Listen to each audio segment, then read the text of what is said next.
130 ఎకరాల్లో 14,634 కోట్ల ఇన్వెస్ట్మెంట్తో ఈ డేటా సెంటర్ను ఏర్పాటు చేస్తున్నారు.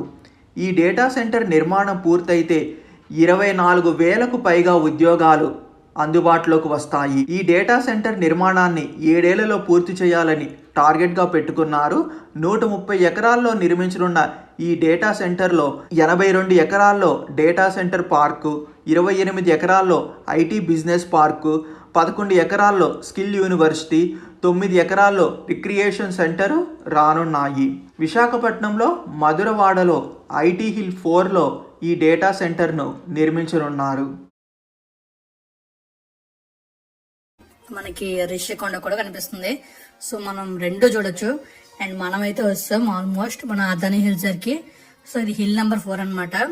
APIIC knowledge park, Andhra Pradesh industrial infrastructure corporation limited. So మనకి ఇది ఇక్కడ మొత్తం కన్స్ట్రక్ట్ చేయబోతున్నారు. ఇక్కడ మనకి ఏం రాబోతుందంటే ఒక data centre, IT business park, ఇంకా స్కిల్ కాలేజ్ రాబోతుంది.